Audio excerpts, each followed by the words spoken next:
So to get started with partnerships, I think it's great to have an understanding of what your institution's capabilities are. So doing that internal landscape and survey, getting buy-in internally first, and then also figuring out doing capacity analysis or landscape analysis, both internally and externally, understanding where your capabilities are, where are your strengths, your uniqueness, and how could you position that to an external partner? And then where might you have some gaps where a partner organization or a different industry or company can help you fill in advance? So it's really important also to create that culture of collaboration, meaning that we're going to do this because it'll make us stronger in the long term or more strategic in this area.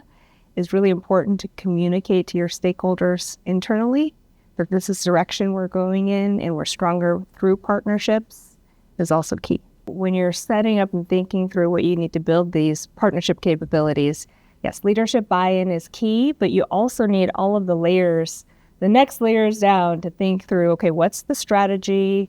What are some of the goals and objectives?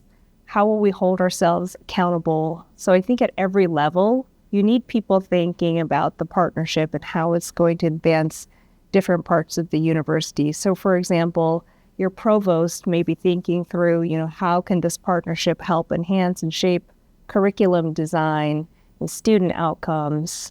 Your chief research officer may be thinking about the R&D piece. How can we partner to advance research, to produce more technology that can be licensed by external parties?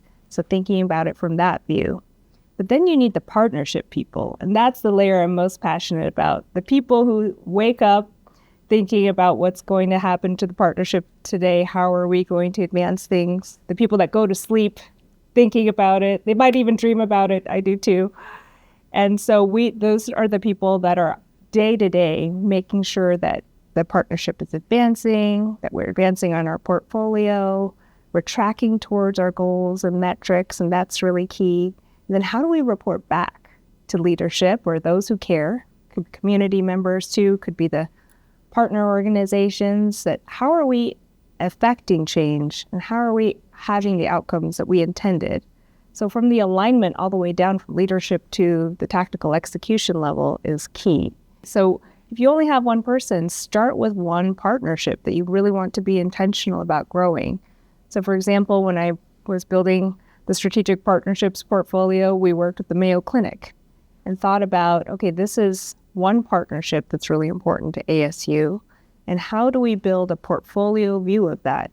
And again, it's engaging leaders from all different parts of the university engaged with this external organization, thinking about that long-term view. And when you have relationships throughout the entire organization, if one person changes out, then it's okay because we can onboard the new person into the partnership, continue to grow it sustainably, and people will be changing out all of the time. So if you plan for that ahead of time, not just a one-to-one really strong connection, and then what if one of those people leaves, which they eventually will do, how will it carry on? So thinking about starting small is okay. You're still building that habit and that culture change, even if you have one person, one partnership you're working on growing, and then you build that muscle memory over time in the institution that you can expand to other partnerships.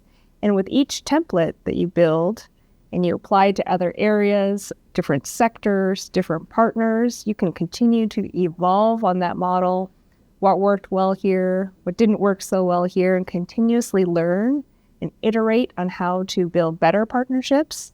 And you may feel that some get stuck in a certain model, and that's okay. It's time to evolve or change things up or move people around and get new, fresh ideas in there. So sometimes when leadership changes out at the organizations, that's okay too. That also affords a new opportunity for different visions to take shape. So I would say don't feel bad about starting small. It's okay. It's about building that habit, building those reps so you can grow that muscle to build partnership.